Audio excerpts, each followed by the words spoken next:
नमस्कार दोस्तों, स्वागत है आपका आपके अपने चैनल स्पिरिचुअल वास्तु टिप्स में। हे दुर्गा माता, आपसे हाथ जोड़कर निवेदन है कि इस वीडियो को जो भी लाइक और चैनल को सब्सक्राइब करें, उसकी झोली खुशियों से भर देना, गरीबी निर्धनता को दूर कर देना। दोस्तों, नवरात्रि का महापर्व 9 देवी अर्थात 9 कन्याओं को समर्पित है। कन्या पूजन करने से हमारे अगले पिछले पाप, पितृदोष, काल सर्प दोष, गरीबों का दोष और हमारी समस्त पीड़ा दूर होती है, दुख दर्द दूर होते हैं, हर कष्ट दूर होते हैं, गृह क्लेश हमारे जीवन से हमेशा के लिए दूर हो जाते हैं। यहां तक कि राहु दोष, मंगल दोष आदि मात्र कन्या पूजन से ही पीड़ित व्यक्ति को राहत मिलती है, सुकून मिलता है, घर में खुशियां आती हैं तथा अकाल मृत्यु घर में कभी नहीं होती। दोस्तों, इस बार के नवरात्रि बहुत ही शुभ और मंगलकारी माने जा रहे हैं। इस बार चैत्र नवरात्रि 9 अप्रैल दिन मंगलवार को शुरू होकर और इसका समापन 17 अप्रैल दिन बुधवार को होगा। दोस्तों, नवरात्र की अष्टमी और नवमी तिथि पर कन्या पूजन का विधान है। इस बार महाअष्टमी तिथि 2024 में 16 अप्रैल दिन मंगलवार को मनाई जाएगी और नवमी तिथि 17 अप्रैल 2024 दिन बुधवार को है। ऐसे में आप अष्टमी और नवमी को इन तिथियां में कन्या पूजन अवश्य ही करें। कन्याओं को भोजन अवश्य खिलाएं। शास्त्रों में 9 दिनों के नवरात्रि को बहुत ही शुभ और मंगलकारी माना जाता है और वहीं 8 दिनों के नवरात्रि को अच्छा नहीं माना जाता। ऐसे में 10 दिनों के नवरात्रि बहुत ही शुभ माने गए हैं। शास्त्रों के अनुसार नवरात्रि के दिनों में माता रानी का पूजन करने से, कन्या पूजन करने से माता का वरदान प्रदान करती हैं। कुंडली में जो कष्ट होते हैं उन्हें ठीक कर देती है। सच्चे हृदय वाले व्यक्ति के सभी कष्टों का निवारण मां शीघ्र ही करती है। मां की उपासना से विनम्रता का विकास होता है। सभी कष्ट, दरिद्रता, दुख कष्ट नष्ट हो जाते हैं। नवरात्रि में माता रानी का व्रत और पूजन किया जाता है, लेकिन नवरात्रि के दौरान सबसे ज्यादा महत्व होता है कन्या पूजन का। दोस्तों, कन्या रानी जो होती हैं, फूल की पंखुड़ियों की तरह नाजुक होती हैं। नवरात्रि में कन्या पूजन सर्वप्रिय है, श्रेष्ठ है। कन्या के रूप में स्वयं जगदम्बा देवी, माता वैष्णव 9 देवियां अर्थात समस्त ब्रह्मांड इनके शरीर के कण कण में वास करते हैं। बहुत कम लोग जानते हैं 33,000 कोटि देवी देवताओं का वास होता है। कन्याओं के मस्तक पर कन्या, चाहे छोटी हो चाहे बड़ी हो, वह सदैव पूजनीय है। कन्या भी मां के समान मानी जाती है।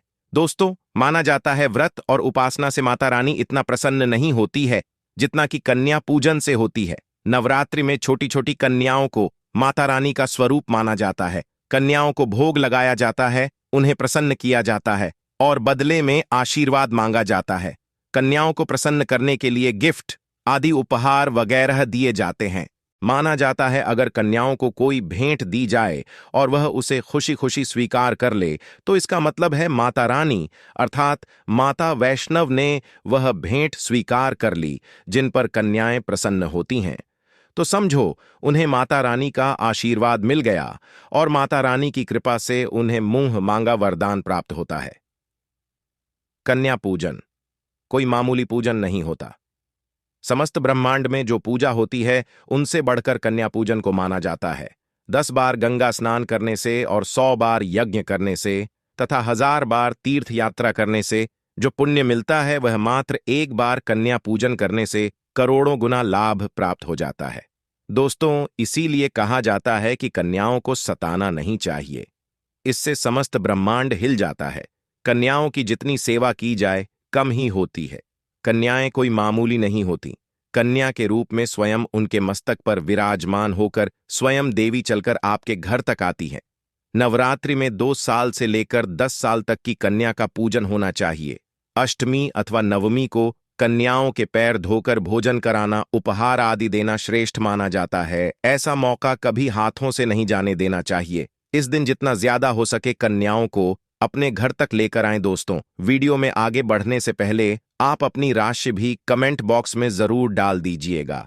यदि हमारे पास कोई उपाय होगा तो वह आकर हम आपके कमेंट की रिप्लाई में बता देंगे। कोई भी राशि के अनुसार अगर उपाय करता है तो माता वैष्णव बड़ी प्रसन्न होती है और ऐश्वर्य धन प्रदान करती है, मालामाल बना देती हैं। इसीलिए अपनी राशि कमेंट में जरूर छोड़ें। और हां, माता रानी को एक लाइक जरूर करें, लाइक करने में कंजूसी ना करें। दोस्तों, कैसे करें कन्याओं का स्वागत? कन्या जब आपके घर आए तब सभी के पैरों को दूध और पानी से उनके पैरों को धुलाना चाहिए। खासकर मर्दों को कन्याओं के पैर अवश्य धोने चाहिए। इससे माता रानी बहुत प्रसन्न होती हैं। दोस्तों, फिर उसके बाद कन्याओं को किसी साफ जगह पर जमीन पर कपड़ा बिछाकर बैठाना चाहिए। उनके माथे पर अक्षत फूल और कुमकुम लगाना चाहिए। फिर उसके बाद भोजन ग्रहण करवाना चाहिए। लेकिन हमेशा याद रहे, कन्याओं की थाली में 3 पूरियां कभी ना रखें। इसे शुभ नहीं, घोर अशुभ माना जाता है। 3 पूरियां तथा 3 रोटियां मरने वाले व्यक्ति के लिए निकाली जाती हैं और जेल में कैदियों के लिए दी जाती हैं। ऐसे में कन्याओं को उनकी थाली में 3 पूरी कभी ना दें, लेकिन 1-2 करके पूरियां दे सकते हैं। इससे 3 संख्या बढ़ जाती है और दोष भी नहीं लगता। दोस्तों, कन्याओं को खाना खिलाने के बाद अंतिम में कन्याओं के सर पर लाल चुनरी उड़ाना चाहिए और भोजन में आपको खीर, पूरी, हलवा, चना तथा आलू की सब्जी, छोले वगैरह की सब्जी खिलानी चाहिए। पनीर आदि भी खिलाया जा सकता है।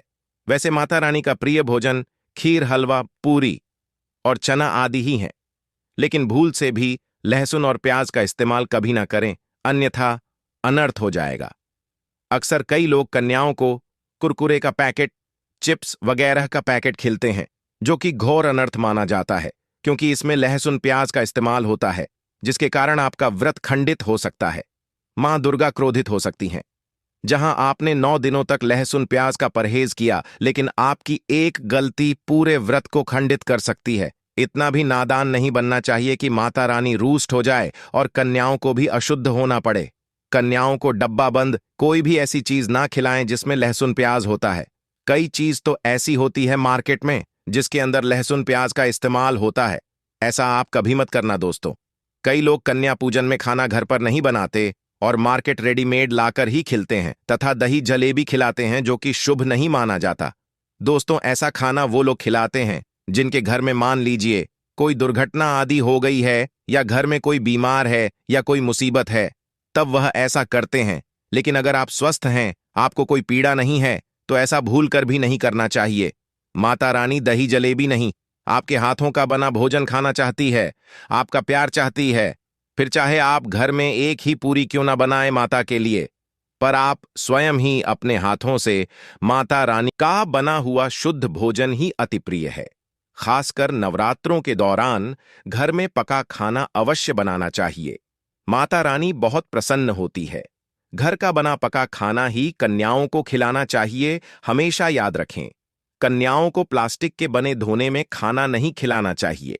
ऐसे बर्तन पूजा पाठ के लिए शुभ नहीं, अशुभ होते हैं, क्योंकि प्लास्टिक के ज्यादातर बर्तन जो होते हैं, जो जानवरों की हड्डियों द्वारा बनाए जाते हैं।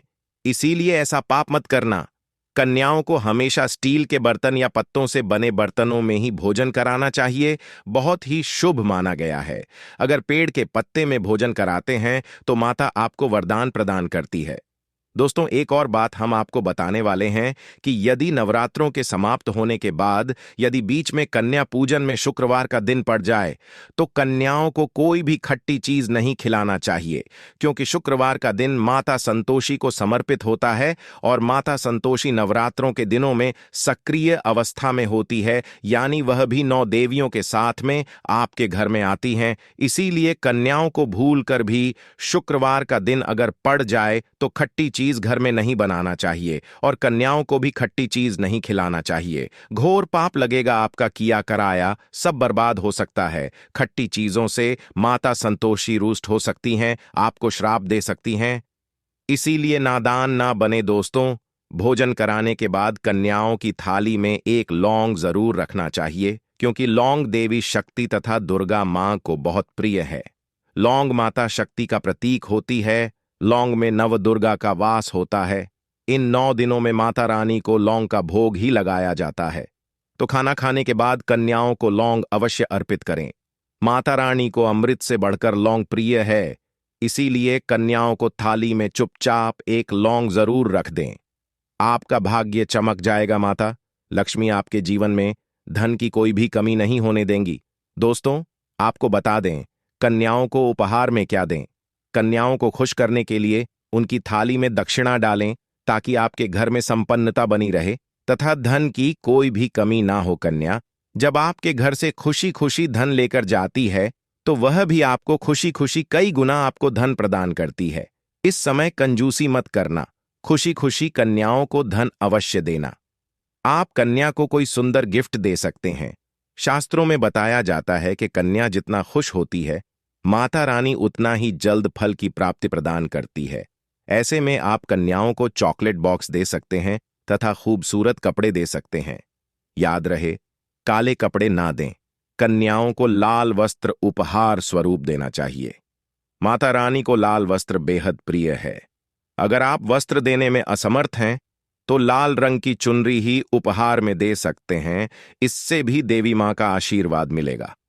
और स्टील के बर्तन भी गिफ्ट के तौर पर दे सकते हैं। याद रहे कि कन्याओं को लोहे का कोई भी सामान नहीं देना चाहिए, नहीं तो राहु केतु का प्रभाव आपके जीवन में प्रवेश कर जाएगा। राहु काल तथा राहु दोष आपको लग जाएगा, आप बर्बाद भी हो सकते हैं। इससे जुड़ी अगर आपकी कोई विशेष समस्या है या कुछ पूछना चाहते हैं या आप चाहते हैं हम आपके लिए वीडियो बनाएं तो आप हमें कमेंट कर सकते हैं। हम आपकी सहायता करने का प्रयास करेंगे। आशा करता हूं आपको हमारे द्वारा बताई गई जानकारी पसंद आई होगी। हमारे चैनल स्पिरिचुअल वास्तु टिप्स को सब्सक्राइब करना ना भूलें तथा सब्सक्राइब बटन के पास घंटी वाले बटन को भी जरूर दबा दें, जिससे आने वाली सभी वीडियो की जानकारी सबसे पहले आप तक पहुंच सके।